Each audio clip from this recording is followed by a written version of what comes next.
प्यारे विद्यार्थियों, आज हम सबका अध्ययन का उद्देश्य है कोशिका के मूल भागों का अध्ययन करना। कोशिका सजीवों में अंगों की संरचनात्मक मूलभूत इकाई को कोशिका कहते हैं। कोशिका के मूल घटक हैं कोशिका झिल्ली, कोशिका द्रव्य व केंद्रक। कोशिका झिल्ली एक कोशिका को दूसरी कोशिका से अलग रखती है। इसे प्लाज्मा झिल्ली भी कहते हैं। कोशिका भित्ति पौधों में कोशिका झिल्ली के अतिरिक्त एक मोटी परत पाई जाती है जिसको कोशिका भित्ति कहते हैं। कोशिका द्रव्य केंद्रक तथा कोशिका झिल्ली में एक जेली के समान पदार्थ होता है जिसे कोशिका द्रव्य कहते हैं।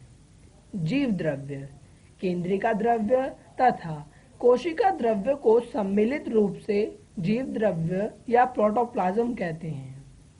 जैसा कि हम इस तस्वीर में कोशिकाओं के मध्य भाग में एक गोल संरचना को देख पा रहे हैं, वह है केंद्रक तथा ये रेखाओं को कोशिका झिल्ली कहते हैं। केंद्रक और कोशिका झिल्ली के मध्य में एक जेलीनुमा पदार्थ जो होता है उसे कोशिका द्रव्य कहते हैं।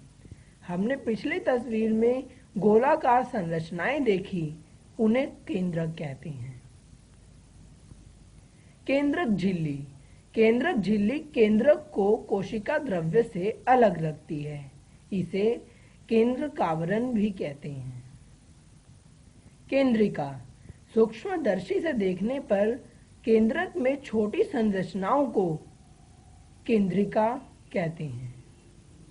इनको न्यूक्लियोल्स के नाम से भी जाना जाता है।